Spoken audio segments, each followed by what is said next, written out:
Hi നമസ്കാരം, Suresh ചൈത്രമാണ്. Green division ചാനലിന്റെ യാത്രാക്കാഴ്ചകളിലേക്ക് എല്ലാവർക്കും സ്വാഗതം. ഞാൻ ഇന്ന് തമിഴ്നാട്ടിലാണ്. തമിഴ്നാട്ടിൽ വന്നാൽ മാത്രമേ നമുക്ക് മനോഹരമായ കൃഷിക്കാഴ്ചകൾ കാണാൻ പറ്റൂ. ഞാനിപ്പോൾ നിൽക്കുന്നത് തെങ്കാശി പോകുന്ന വഴിയിലാണ്. പുളിയറ എന്ന് പറയും, എല്ലാവർക്കും അറിയാം. അപ്പോൾ ഒരുപാട് പേര് ഇറങ്ങി കാഴ്ചകൾ കാണുന്നൊരു സ്ഥലമാണ് പുളിയറ. അപ്പോൾ എൻ്റെ പിന്നിൽ കാണുന്നത് അടുത്ത ഞാറുനടിയിലായിട്ട് പാകമായിട്ട് ഇട്ടിരിക്കുന്നതാണ്. അപ്പോൾ ഞാൻ കുറച്ച് കാഴ്ചകൾ കാണിച്ചു തരാം. മനോഹരമായ കാഴ്ച എന്ന് പറഞ്ഞാൽ നമ്മുടെ തമിഴ്നാടിൻ്റെ ഒരു പ്രത്യേക വൈബ് തന്നെയാണത്. നല്ല അടിപൊളി കാറ്റാണ് കേട്ടോ. നല്ല ചൂടുമുണ്ട്, കാറ്റടിക്കുന്നുണ്ട്. ആ ചൂട് നമുക്ക് അറിയുന്നില്ലെന്നേ ഉള്ളൂ. എന്തെങ്കിലും ഞാൻ ഇപ്പോൾ നിങ്ങളെ കാണിക്കാൻ പോകുന്നൊരു സംഭവം എന്ന് പറഞ്ഞാൽ കുറേ ചേച്ചിമാർ ഇന്ന് ഞാറ് നടന്നുണ്ട്. നമ്മുടെ കേരളത്തിൽ നിന്ന് അന്യം നിന്ന് പോയ ഒരു മനോഹരമായ കാഴ്ചയാണ്. ഓണത്തിന് നമുക്ക് സാമ്പാറും പച്ചടിയും കിച്ചടിയും തോരനും എല്ലാം വെക്കണമെങ്കിൽ തമിഴ്നാട്ടിലെ പച്ചക്കറി വേണം. അതുകൊണ്ട് തന്നെയാണ് ഇന്ന് തമിഴ്നാട്ടിലെ ആ ഒരു കാഴ്ചയൊക്കെ കാണിക്കാനായിട്ട് ഞാൻ അതിരാവിലെ ഇറങ്ങിയതാണ് കേട്ടോ. നമ്മുടെ കൊല്ലം ജില്ലയുടെ തൊട്ട് അതിർത്തി പ്രദേശമാണല്ലോ നമ്മുടെ ചെങ്കോട്ടയും തെങ്കാശിയും ഒക്കെ. ഒരു കാലത്ത് നമ്മുടെ കേരളത്തിന്റെ ഭാഗമായിരുന്നു. കേരളത്തിൽ മഴ പെയ്യുമ്പോൾ ഇവിടെ കൃഷി സജീവമാവും. ഓണക്കാലമായതുകൊണ്ട് വിളവെടുപ്പ് നടക്കുന്ന സുരണ്ടയിലൊക്കെയാണ്.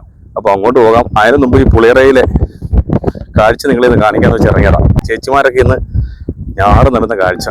നമ്മൾ ഇവിടെ ഇറങ്ങി ഷൂട്ട് ചെയ്യുമ്പോൾ മനോഹരമായ ദൃശ്യങ്ങളാണ് ഫ്രെയിമിലേക്ക് വരാൻ പറ്റുക. ഒറ്റ പ്രശ്നമേ ഉള്ളൂ, കാരണം ഈ മലയടിവാരത്തിൽ ശക്തമായ കാറ്റാണ്. തമിഴ്നാട്ടിൽ ഇപ്പോൾ ഭീകരമായ കാറ്റാണ്, നമുക്ക് നിൽക്കാൻ പറ്റത്തില്ല.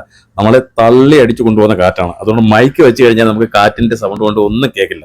അപ്പോൾ ഈ പാടങ്ങളൊക്കെ നല്ല പരുവത്തിനാക്കിയിരിക്കുകയാണ്. വെള്ളത്തിന്റെ ഒരു കുറവുണ്ട്, മഴ കുറവായിരുന്നു എന്നാണ് അവർ പറയുന്നത്. നമ്മുടെ കൊല്ലത്ത് മഴ പെയ്യുമ്പോൾ ഈ തെങ്കാശി ചെങ്കോട്ട ഭാഗത്തൊക്കെ വയലുകൾ നിറയും, അവിടെ ഡാമിൽ വെള്ളം വരും. ഏതായാലും ഉള്ള വയലൊക്കെ റെഡിയാക്കിക്കൊണ്ടിരിക്കുകയാണ്. ദൂരെ ട്രാക്ടറൊക്കെ കിടക്കുന്നത് കാണാം. ട്രാക്ടർ ഉള്ള കൂട്ടും കാളകൂട്ടും ഒക്കെ ഇവിടെ ഉണ്ട് കേട്ടോ. കാരണം ഈ തമിഴ്നാട്ടിന്റെ ഏറ്റവും വലിയ പ്രത്യേകതയാണ് എല്ലാ രീതിയിലും ആ പാരമ്പര്യ കൃഷിയുമുണ്ട്, അതുപോലെ ആധുനികമായ രീതിയിലുള്ള കൃഷിയുമുണ്ട്. ഈ കൊക്കുകളൊക്കെ ധാരാളം വന്നിരിക്കുന്ന ഒരു കാഴ്ച. നമ്മുടെ നാട്ടിൽ കൊയ്ത്ത് സമയത്ത് നമ്മൾ കൊക്കുകളെ കാണാൻ ഇങ്ങനെ ഇരിക്കുന്ന ഒരു സമയം ഉണ്ടായിരുന്നു. ഇപ്പം നമ്മുടെ നാട്ടിൽ ഇതൊന്നും ഇല്ലല്ലോ. എന്തായാലും കാഴ്ചകൾ മനോഹരമാണ്. അപ്പോൾ ട്രാക്ടറിന്റെ അപ്പുറത്ത് ചേച്ചിമാര് നട്ടുകൊണ്ടിരിക്കുകയാണ്. അപ്പോൾ ഞാറുനടിയിൽ തകൃതിയായി നടക്കുന്നുണ്ട്. നമുക്ക് കാണാൻ പറ്റുന്ന കാഴ്ചകളൊക്കെ നമ്മുടെ കേരളത്തിൽ നിന്ന് മാഞ്ഞു പോയിരിക്കുന്നു. വളമൊക്കെ കൊണ്ട് വെച്ചിരിക്കുകയാണ്. കാരണം വളം ചേറിയതിനു ശേഷമാണ് ഈ ഞാറൊക്കെ നടുന്നത്. പച്ച പിടിച്ച് കിടക്കാണ്ട് കൊക്കുകളൊക്കെ വന്നിരിക്കുന്ന കണ്ട ഒരു മനോഹരമായ കേരളത്തിന്റെ പഴയ ഗ്രാമീണ കാഴ്ച ഇപ്പോൾ തമിഴ്നാടിനാണ്. തമിഴ്നാടിന്റെ ഗ്രാമീണ കാഴ്ചകൾ നല്ല മനോഹരമാണ്. അതിനപ്പുറം നമ്മുടെ കേരളത്തിന്റെ മറ്റൊരു വൈബാണല്ലോ. ഏതായാലും ആ മലയടിവാരത്തിലെ കാറ്റ് ഭയങ്കര ശക്തമായി വീശിക്കൊണ്ടിരിക്കുന്ന ഇവിടെ നിൽക്കാൻ പറ്റാത്തൊരവസ്ഥയാണ്. അതിന്റെ ആൾക്കാരൊക്കെ നിൽക്കുന്നു, കുറച്ച് ചേട്ടന്മാരൊക്കെ നടന്നു പോകുന്നു. അതിന്റെ ഓണറാണ് ഏറ്റവും മുന്നിൽ പോകുന്നത്. ആ ചേട്ടനാണ് അവിടെ നിന്ന് എന്നെ ഇങ്ങനെ കൈയാട്ടി വിളിച്ചപ്പോഴാണ് ഞാൻ ഇറങ്ങി ചെന്നത്. കണ്ടോ, ഞാറ് പരുവമായി കിടക്കുകയാണ്. ഈ ഞാറാണ് അപ്പുറത്ത് കൊണ്ടുപോയി നടുന്നത്. കേരളത്തിന് പുറത്തുള്ള സംസ്ഥാനങ്ങളിലെ കൃഷിക്ക് ഭയങ്കര സപ്പോർട്ടാണ് സർക്കാർ. നമ്മുടെ നാട്ടിൽ ഓണം പച്ചക്കറി കിറ്റ് വിതരണം മാത്രമേ ഉള്ളൂ സപ്പോർട്ടിങ്. ഏതായാലും കുറെ ചേട്ടന്മാരൊക്കെ അവിടെ നിൽക്കുന്നുണ്ട്. നമുക്ക് അങ്ങോട്ട് പോയി കാര്യങ്ങളൊക്കെ ചോദിക്കാം. ചേട്ടന്മാരൊക്കെ നിൽക്കുന്നുണ്ടല്ലേ. അപ്പോൾ അങ്ങനെ വെള്ളമൊക്കെ വേണ്ട ഇവിടെ നിന്നൊക്കെ അവര് കുളമൊക്കെ കെട്ടി വെള്ളമൊക്കെ വെച്ചിട്ട് അവിടെ നിന്ന് ഇങ്ങനെ വെള്ളം കൊണ്ടുവരികയാണ്.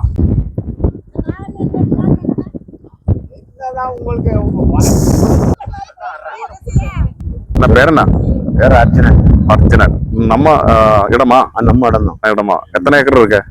இங்க நமக்கு 4 ஏக்கர் இருக்கு. 4 ஏக்கர். എല്ലാ വർഷവും കൃഷി വ്യവസായം? വ്യവസായം. നെല്ല് മാത്രം? നെല്ല് മാത്രം. 2 പൂളை ഒരു വർഷം.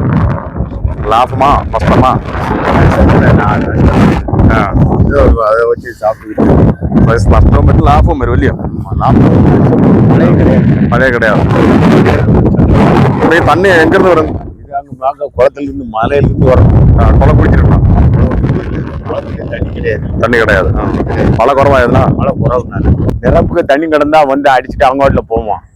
2 மணி நேரம் 1 மணி நேரம் அடிச்சு அவனுக்கு நஷ்டம். ஒரு ஆளுக்கு சம்பளம் 1500 ரூபா. வண்டிக்காரனுக்கு சம்பளம் கிடையாது.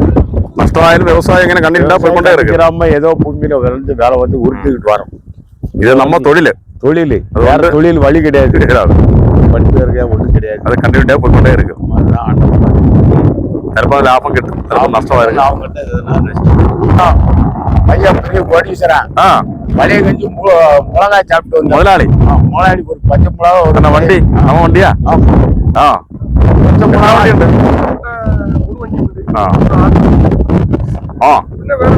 ചിന്ന മുതലാളി.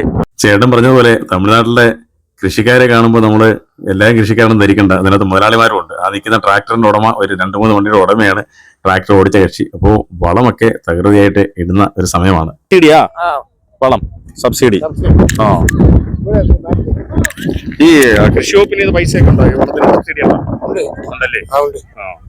ചേട്ടാ എത്ര നാളായി വ്യവസായം? விவசாயம் நம்மளா ആ நம்மள நம்ம ஜெடிச்சிருந்தவங்களுக்கு விவசாயம் நம்ம അപ്പ അമ്മ அப்பா அம்மா பண்ணின இப்ப விவசாயம் நம்மள அடுத்து விவசாயம். എത്ര മക്കൾ ഇருக்கு? எனக்கு 3 மக்கள். 3 മക്കള്. ആ രണ്ടു മിലിറ്ററി ஒரு பையன் சிஆர்பிஎஃப் ജവാൻ. CRPF CRPF.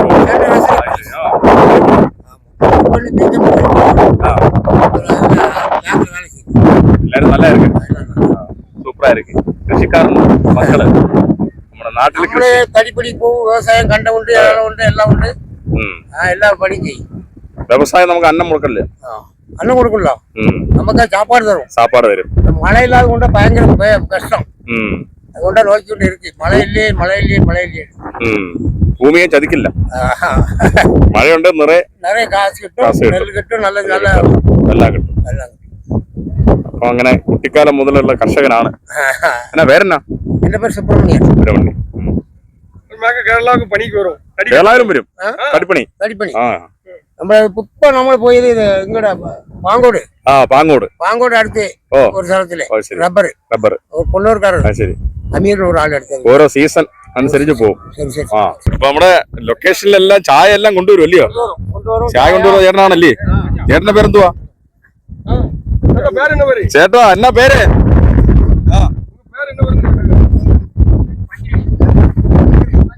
വക്കിന്നെ. ആ ഇവർക്കെല്ലാം ചായ.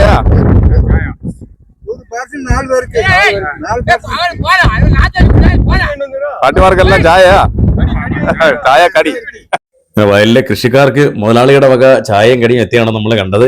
അങ്ങനെ എല്ലാവരും ഒരു കൂട്ടായ്മയിലാണ് ഈ തമിഴ്നാട്ടിലെ കൃഷി എന്ന് പറയുന്നത്. അങ്ങനെ മുതലാളി അല്ലെങ്കിൽ തൊഴിലാളി എന്നുള്ള ഒരു വ്യത്യാസമൊന്നും ഇല്ലാതെയാണ് ജോലി ചെയ്യുന്നത്. കൂട്ടായ്മയിലെ കൃഷിയാണ്. അതുകൊണ്ട് തന്നെയാണ് അവർക്ക് ഇത്രയും വ്യവസായം ചെയ്യാൻ പറ്റുന്നതെന്നാണ്. ഇപ്പോൾ ഞാറ് നടുന്നതിന് മുമ്പ് വളമിടിയിലുണ്ട്. അടിച്ച് പരുവമാക്കിയിട്ട് നല്ല പദം വരുത്തിയിട്ടിരിക്കുന്ന വയലിൽ ആ ചേട്ടൻ നിന്ന് വളം ഇങ്ങനെ ചേരിടുകയാണ്. അപ്പോൾ അലിഞ്ഞു ചേരും. അപ്പോഴത്തേക്ക് അടുത്ത സ്ഥലത്തു നിന്ന് ഇപ്പുറത്തോട്ട് വന്ന് നടിക തുടങ്ങും. തമിഴ്നാട്ടിൽ കൃഷിക്ക് ഇത്രയും സപ്പോർട്ട് ചെയ്യുന്ന സർക്കാർ, അതുപോലെ എല്ലാ സംസ്ഥാനത്തും ഉണ്ട്, കേരളം ഒഴിച്ച്. കേരളത്തിൽ ഓണക്കാലത്ത് മാത്രം ഒരുമുറം പച്ചക്കറിയും മന്ത്രിമാരുടെ ഫോട്ടോയും ഒക്കെ വരുന്നു എന്ന് മാത്രമേ ഉള്ളൂ. അവിടെ കൃഷിയൊന്നുമില്ലല്ലോ. തമിഴ്നാട്ടിൽ വെള്ളമുണ്ടെങ്കിൽ എല്ലായിടത്തും കൃഷിയായിരിക്കും. ഒരു വീടിന്റെ മുറ്റത്ത് പോലും ഒരു 2-3 മുളക് ഉണ്ടെങ്കിൽ അത് മുളക് പറിച്ച് അവർ കടയിൽ കൊണ്ടുവന്ന് കൊടുക്കുകയോ അല്ലെങ്കിൽ മാർക്കറ്റിൽ വിൽപ്പനയ്ക്കായി എത്തുകയൊക്കെ ചെയ്യുന്ന കാഴ്ച നമുക്ക് കാണാം. നമ്മുടെ ചെങ്കോട്ടയിൽ ചൊവ്വാഴ്ചയാണ് മാർക്കറ്റ്. അപ്പോൾ ഭയങ്കര തിരക്കാണ്. വീടുകളിൽ നിന്ന് പറിച്ചുകൊണ്ടുവരുന്നത് വാങ്ങിക്കൊണ്ടുവരുന്നതും ഒക്കെ ആയിട്ട് മാർക്കറ്റിലെ കച്ചവടമൊക്കെ നമ്മൾ കണ്ടിരിക്കുന്നത്. 1 കിലോമീറ്റർ ദൂരത്തിലാണ് ചെങ്കോട്ട മാർക്കറ്റ്. വെള്ളത്തിന്റെ സ്രോതസ് അനുസരിച്ച് ഈ തമിഴ്നാട്ടിൽ പല സ്ഥലത്തും പല രീതിയിലുള്ള കൃഷികൾ. ചിലപ്പോൾ നല്ല വരണ്ട സ്ഥലത്ത് പരുത്തി കൃഷി, അതുപോലെ കമ്പനിച്ചോളം. ഞാൻ അങ്ങോട്ടാണ് പോകുന്നത് കാണാനായിട്ട്. ഇപ്പോൾ ബീറ്റ്റൂട്ട് ഒക്കെ ഇട്ടിട്ടുണ്ട്. അപ്പോൾ മഴയില്ലാത്തതുകൊണ്ട്, വലിയ മഴയില്ലാത്തതുകൊണ്ട് ഇപ്പോൾ ഉള്ളി ഫസ്റ്റ് ഗ്രേഡ് ഉള്ളിയാണ് ഇപ്പോൾ ഉള്ളത്. കിലോ 60 രൂപയാണ് അവിടുന്ന് വിൽക്കുന്നത്. എൻ്റെ കൂടെ ഇന്ന് സംസാരിച്ച കൃഷിയാണ് ശരവണ. അപ്പം കൃഷി സ്വന്തമായിട്ട് വാങ്ങി കൃഷി വകുപ്പിന്റെ സബ്സിഡിയൊക്കെ വെച്ച് വാങ്ങിയാണ്. ഓട്ടോറിക്ഷ അങ്ങനെ 2-3 വണ്ടിയൊക്കെ ഉണ്ടെന്ന് പറഞ്ഞു. അപ്പോൾ ഇവിടെ എല്ലാം ഒരു തൊഴിലാണ്. അവരുടെ അങ്ങോട്ടും ഇങ്ങോട്ടും ഒക്കെ എല്ലാവരും ചേർന്നുള്ള ഒരു തൊഴിലാണ് കൃഷി എന്ന് പറയുന്നത്. വ്യവസായം എന്നാണ് അവർ പറയുന്നത്. നമ്മുടെ നാട്ടിൽ കാണാത്തൊരു കൂട്ടായ്മ ഇവിടുത്തെ കൃഷിയിലുണ്ട്. നമുക്ക് ഓണക്കാലം ആകുമ്പോൾ മാത്രം നമ്മൾ ഓണം പച്ചക്കറി വിളവെടുപ്പ് എന്ന് പറഞ്ഞ് കുറച്ച് കവറിലൊക്കെ നട്ട് വിളവെടുക്കുന്ന മലയാളികളാണ്. അപ്പോൾ ഓണം വരുവാണ്, ഇനി 1 മാസമേ ഉള്ളൂ. പക്ഷെ ഇവിടെ അങ്ങനല്ല, എപ്പോഴും കൃഷിയാണ്. ഒരു കൃഷിയാണ് അവരുടെ പ്രധാന ഉപജീവന മാർഗം. തമിഴ്നാടിന്റെ ഒരു സാമ്പത്തിക സ്രോതസ് എന്നതാണ്. ഈ കൊക്കുകളൊക്കെ വന്നിരിക്കുന്നുണ്ടല്ലേ, ട്രാക്ടറിനടുത്ത് കൊക്കുകൾ ഇങ്ങനെ. എന്ത് മനോഹരമായ കാഴ്ചയാണ്. കാള കൂട്ടുന്ന സ്ഥലങ്ങളും ഉണ്ട് കേട്ടോ. മോലാളി എന്നാണ് ഓടിക്കുന്നത്.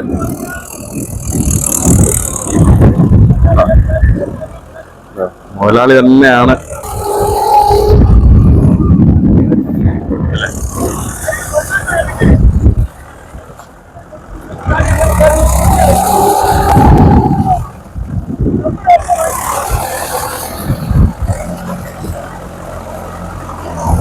കൊക്കുകളെല്ലാം പറന്നിറങ്ങിയിരിക്കുന്നുണ്ടോ? ഇതങ്ങോട്ട് പൂട്ടുന്ന സമയത്ത് ചെറിയ ചെറിയ തവളകളും അതുപോലെ തന്നെ ചെറിയ മീനുകളും ഒക്കെ പൊങ്ങി വരും. അത് കഴിക്കാനാണ് ഈ കൊക്കുകൾ വന്നിരിക്കുന്നത്. നമ്മുടെ നാട്ടിൽ ഇതുകൊണ്ടൊരു കാഴ്ചയായിരുന്നു. നമ്മൾ കാളപൂട്ട് നടക്കുന്ന സ്ഥലത്തൊക്കെ നമ്മുടെ കൊക്കുകളും കാക്കകളും കുരുവികളും വരെ വന്നിരിക്കും. ഇപ്പോൾ ഒന്നും കാണാനില്ല, എല്ലാം കാട് പിടിച്ച് കിടക്കുന്ന സ്ഥലമാണ് നമ്മുടെ കേരളത്തിൽ. നമുക്ക് ഇവിടെ വരുമ്പോഴാണ് മനസ്സിനൊരു സന്തോഷം. തമിഴ്നാടിന്റെ ഒരു വൈബ് ഇത് തന്നെയാണ് കൃഷി.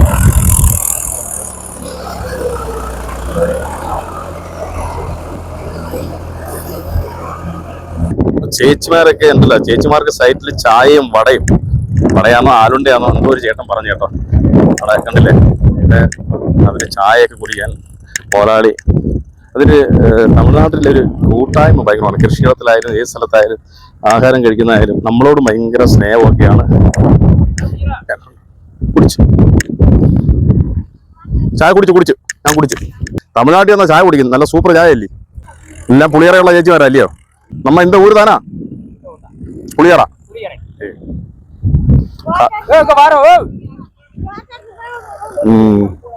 അങ്ങനെ അതെ, അങ്ങനെ എല്ലാവരും ടീ ബ്രേക്കിലാണ്.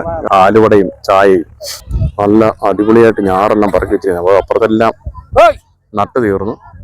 മലയടിവാരം ഗ്രാമങ്ങളൊക്കെ ഉണ്ട് കേട്ടോ. പുളിയറ ഗ്രാമത്തിന്റെ വീടുകളൊക്കെ കാണാം അവിടെ നമുക്ക്. എന്ത് രസമുള്ള കാഴ്ചയല്ലേ. കൃഷിയിടത്തിലെ ചായ കുടിയും അവരുടെ സ്വകാര്യം പറച്ചിലും. ഞാൻ കുടിച്ചു. ഞാൻ എന്നാ ഇനി ചായ കുടിച്ചോളല്ലേ. അപ്പൊ എനിക്ക് ഇവിടെ വന്നപ്പോ എനിക്കൊരു ചായ വന്നവരുണ്ടോ ഞാൻ കുടിക്കാം. സ്നേഹം സ്നേഹമുള്ള ആൾക്കാരെ എനിക്ക് ഒരുപാട് സുഹൃത്തുക്കളുണ്ട്. അപ്പൊ ഈ പാടത്തിൽ നിന്ന് ഞാൻ ഒരു ചായ അങ്ങോട്ട് കുടിക്കാണ്. புதிய முக்கியமந்திரி விஜய் அவர் இப்ப ஆத்தியமாயிட்டு கேட்டிருக்கோம். பணி தொடங்கிருக்கு. 3 மாசம் ஆயிடும். முக ஸ்டாலின் 1000 ரூபாய் 2200 கொடுத்தான்னு பறஞ்சு இப்ப நாடுல காசு இல்ல, கடன் ஒண்ணு இல்ல. அது கொண்டு நான் எங்களுக்கு தரோம். பின்னாடி நான் பறஞ்ச போல எல்லாம் செய்யும்னு சொல்லியிருக்கு. சூப்பர் ஆளு பறஞ்சிருக்கு. விவசாயத்துக்கு கடன், மழை இல்லாதவங்களுக்கு லோனு, சொசைட்டி കൃഷിക്കാർക്ക് എല്ലാം നല്ല ഇതായിട്ട് ചെയ്തു കൊടുക്കുന്നു பறஞ்சிருக்கு. സബ്സിഡി എല്ലാമേ. ലോൺ കൃഷിക്ക് കറണ്ടിന് പൈസ ഇല്ലല്ലോ. പൈസ ഇല്ല. മീറ്റർ വെച്ചാലും എവിടെ വെള്ളം ഓടിയാലും അതിന് കാശില്ല. കൊടുക്കണ്ട, ഫ്രീ. അത് സബ്സിഡി അല്ല. കൂടാണ്ട് ഇവർക്ക് തമിഴ്നാട്ടിൽ എങ്കെങ്കും മോട്ടോർ സെറ്റ് இருக்கோ അതെല്ലാം ഫ്രീ. ഇപ്പൊ അവർ പദവി ചേരുമ്പോ കസന കാലി അവർ 2000 കൊടുക്കാൻ പറഞ്ഞ് പൈസ ഇല്ലാന്ന്. ഇപ്പൊ 1000 രൂപ കൊടുത്തുകൊണ്ടിരിക്കും. പിന്നെ എല്ലാം എത്തി പൈസ എല്ലാം കിട്ടുമ്പോൾ 2500 കൊടുക്കാന്ന് പറഞ്ഞ് വ്യവസായത്തിൽ ഫ്രീ. എല്ലാവർക്കും വ്യവസായത്തിൽ നട്ടുപോയ കസ്റ്റഡി എല്ലാം കൊടുക്കണം പറഞ്ഞു. മാസമായിരുന്ന കുഴந்தைகளுக்கு 1000 രൂപ പെൺ കുഴந்தைகளுக்கு. അത് മോതിരം ഇടും. സ്വർണം எல்லாம் கொடுக்கும். கொடுக்கும்னா ஒரு குழந்தை பிறந்ததே மோதிரம் எடுத்து സ്വർണം മോതിരം. അതായത് പഞ്ചായത്തുകളിൽ അറിയിച്ചാൽ മതി. സൂപ്പർ. 5 വർഷத்துக்கு அவர் நல்ல ஜெயிச்சார்னா அடுத்த ஓட்டு அவருக்கு தான் போடுவாங்க. 5 വർഷം അവർ ചെയ്താൽ 5 വർഷം ആവും. ചെയ്യணும். എംആർ അങ്ങനെ செஞ்சாரு. அது அவர் நல்ல முறையில் சுகமெல்லாம் கிடக்கு. ஆஸ்பத்திரி நடக்கும்போதே அவர் ஜெயிச்சாரு. അതുപോലെ ഇവർ നല്ല ചെയ്താൽ അത് ചെയ്യും. എംജിആർ മാതിരി കാണും സിനിമയിലെ കാണിക്കമാതിരി ചെയ്യും. അപ്പോ ഞാന് ഈ സുബ്രഹ്മണ്യൻ ചേട്ടൻ, മുരുകേശൻ ചേട്ടൻ എന്റെ സ്ഥലമാണ് കേട്ടോ. തമിഴ്നാട്ടിൽ ഇങ്ങനെ വന്ന് എല്ലാവരും പേശി പോകും. അപ്പോ തമിഴ്നാട് മുഖ്യമന്ത്രിയുടെ കാര്യം പറഞ്ഞു. തമിഴ്നാട് മുഖ്യമന്ത്രി വിജയ് ഭയങ്കര സൂപ്പറാണ് പറഞ്ഞത്. സിനിമയിൽ എന്താണ് അത് കാണിക്കും, അതുപോലെ ജീവിതത്തിലും കാണിക്കാൻ പറയുന്നത്. അപ്പൊ അത് സത്യമാണ്. ഇവിടെ വരുമ്പോ എല്ലാവർക്കും ഉന്മേഷമുണ്ട്. ഇവര് പറയുന്നത് വ്യവസായത്തിനൊക്കെ ഭയങ്കര സപ്പോർട്ടാണ്. ഏറ്റവും വലിയ പ്രത്യേകത പിറക്കുന്ന പെൺകുളന്തകൾക്ക് ഒരു മോതിരം, അതായത് പഞ്ചായത്തിൽ ഒരു പെൺകുച്ചി പിറന്നു കഴിഞ്ഞാൽ അവിടുത്തെ പഞ്ചായത്ത് അധികാരികൾ അറിയിച്ചാൽ മതി ഒരു മോതിരം വീട്ടിലെത്തി കൊടുക്കും. അപ്പൊ അങ്ങനെ ഒത്തിരി കാഴ്ചകളും ഒത്തിരി വിശേഷങ്ങളും ഒക്കെ ഉണ്ട്. അപ്പോ നമ്മുടെ വിജയണ്ണന് ഒരു ലൈക്ക്